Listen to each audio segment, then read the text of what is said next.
Sébastien Musset, bonjour. Bonjour. Comment finance-t-on la transition agricole?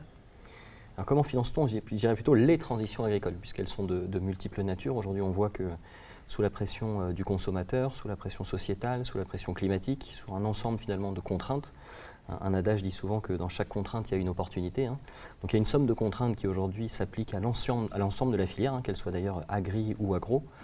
Et donc aujourd'hui, il faut aider, accompagner finalement les transitions avec un S de l'ensemble de cette filière. Alors comment on l'accompagne? Eh bien, nous, au sein du groupe Arkea et de nos filières d'agriculture, au sein notamment du Crédit Mutuel de Bretagne et du Crédit Mutuel du Sud-Ouest, on a déjà un ancrage territorial très ancien, puisque l'office régional à l'époque au Crédit Mutuel de Bretagne a été créé en 1926. On a la chance d'avoir aujourd'hui un réseau assez dense. En Bretagne, on a 120 collaborateurs qui sont sur le terrain, au plus proche finalement des agriculteurs et de cette filière. Et puis dans notre modèle coopératif, on a la chance aujourd'hui également d'avoir 160 administrateurs, dont la très grande majorité viennent de ce secteur-là, ont travaillé dans ce secteur-là. Et donc ils nous aident, je dirais, pour accompagner les transitions. La première étape, c'est de les comprendre. Et donc ils nous aident aujourd'hui à comprendre les besoins et à comprendre aujourd'hui comment on peut accompagner ces transitions. Donc on a cet ancrage territorial, on a cette capacité à comprendre les besoins. On a évidemment une compréhension globale de l'ensemble des contraintes dont j'ai parlé tout à l'heure. Et l'accompagnement finalement de ces transitions, elle se fait à la fois par des démarches, je dirais, assez classiques bancaires, de possibilités de crédit, de possibilités de financement structuré, et d'autres types, je dirais, de financement qui font la nature même du métier de banquier, et en complément de nouvelles initiatives qu'on va prendre au gré des évolutions qu'on va voir dans cette filière. Je vais en prendre un exemple qui n'est pas encore un exemple qui, je dirais, a été complètement étendu, mais qui est un exemple parmi d'autres. C'est un exemple parmi d'autres qui s'appelle les prestations pour services environnemental, donc les PSE pour les intimes. Concrètement, c'est quoi? C'est une possibilité offerte aujourd'hui à un agriculteur, à un exploitant, de valoriser sa terre, de valoriser son exploitation en rendant un service environnemental à une ville, à une région, à une entité particulière.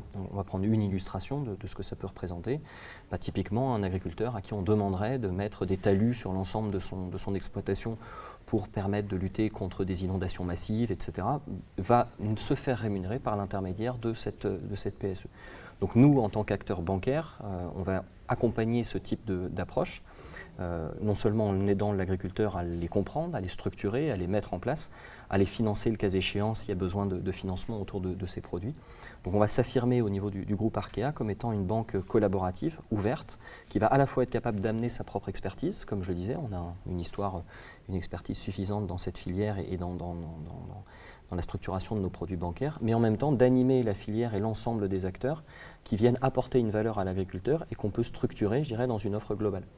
Donc finalement, je dirais financer ces transitions avec un S, ça va être d'abord matière de collaboration, de coopération, pour mettre ensemble tout un tas d'acteurs qui vont apporter finalement aux agriculteurs deux choses.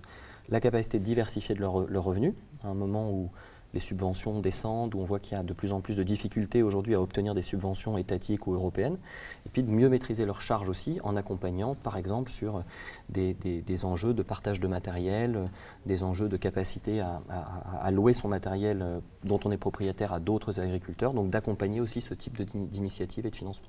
Donc c'est des réponses multiples dans une logique très ouverte, pas propriétaire. On agrège un certain nombre de compétences chez nous et ailleurs avec un seul objectif qui est de rendre un service à notre sociétaire, exploitant agricole, dirigeant d'une entreprise industrielle d'agroalimentaire.